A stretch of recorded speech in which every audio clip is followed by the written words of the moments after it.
నేడు మాతృభాషా దినోత్సవం సందర్భంగా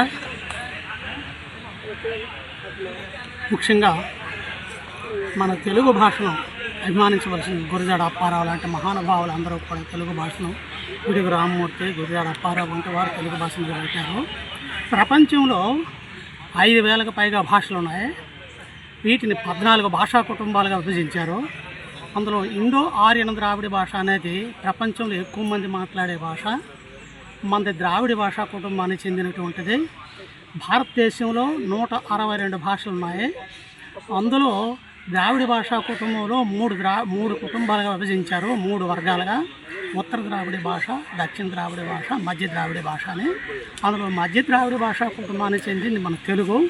మధ్య ద్రావిడ భాషా కుటుంబంలో ఏకైక లిఖిత సాహిత్యం ఉన్నటువంటి భాష తెలుగు. మిగతా భాషలకి లిఖితం అక్షరాలు ఇవ్వలేవు, లిపి లేదు. మాట్లాడతారు ఎక్కువ మంది. ప్రపంచంలో కొన్ని భాషల్లో అన్ని భాషలకి లిపి లేదు, కొన్ని భాషలకు మాత్రమే లిపి ఉంది. అందులో మధ్య ద్రావిడ భాషలో మన తెలుగుకి లిపి ఉండడం మన అదృష్టం. క్రీస్తు పూర్వం 1వ శతాబ్దం నుంచి తెలుగు మాట్లాడుతున్నారు. కానీ మనకి 11వ శతాబ్దంలో నన్నయ్య భట్టు రాసినటువంటి ఆంధ్ర మహాభారతమే మొట్టమొదటి గ్రంథం.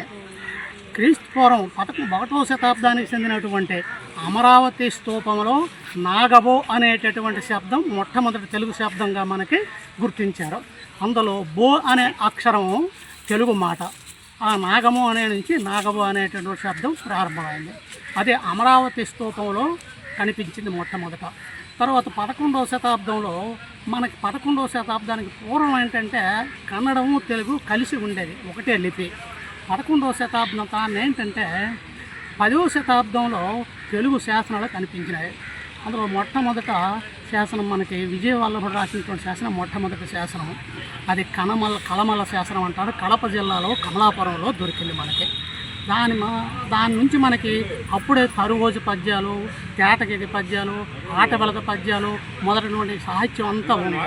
తెలుగులో నన్నయ్య మనకి పెట్టినటువంటి భిక్ష ఏంటంటే అక్షర రూపమైనటువంటి తెలుగు భాషని ఒక క్రమ పద్ధతిలో మనకి అందించారు. ఆయన రాసినటువంటి భారతంలో ముఖ్యంగా మనకి 80% సంస్కృత పదాలు ఉంటాయి. సంస్కృతం నుంచి తెలుగు భాష పుట్టిందనేది అపోహ, అది తప్పు. తెలుగు భాష ద్రావిడ భాషా కుటుంబం చెందింది. సంస్కృత భాష ఆర్య భాషా కుటుంబానికి చెందినటువంటిది.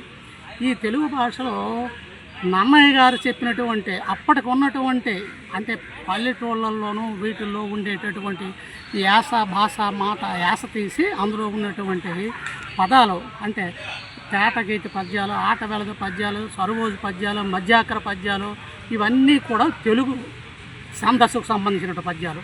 అంటే మామూలు అప్పుడు సాహిత్యం లేకపోవడం ఏం చేసేవాళ్ళు అంటే పల్లెటూళ్ళల్లో ఈ వేషాలు, ఈ నాటకాలు ఇవి వేసి ఈ భాషలో మాట్లాడేవాళ్ళు. వీధి నాటకాలు అవి వేసి అప్పుడు వినుకొండ వల్లభారాయుడు అని చెప్పి క్రీడాభిరామం అని చెప్పి బ్రహ్మాండం అనే పుస్తకం రాస్తాడు శ్రీనాథుడికి ముందు. అందులో వాడుతాడు మొట్టమొదట దేశీయ భాషలందు తెలుగు లెస్స అని. దాన్ని శ్రీకృష్ణదేవరాయలు తర్వాత మళ్ళీ చెప్పారు. ఇది తెలుగు మనకు చాలా ప్రాంతీయం అంటే చాలా పూర్వం భాష. మా తమిళం తర్వాత తెలుగే పూర్వ భాషగా మనకి ఉంది. కానీ చాలా కాలం వరకు దాన్ని మనకు పూర్వ భాష దానికి గుర్తింపు ఇవ్వలేదు. మన దురదృష్టం కొద్దీ ఇటీవల కాలంలో దానికి ఇచ్చారు, కానీ నిధులు ఏమి కేటాయించడం లేదు.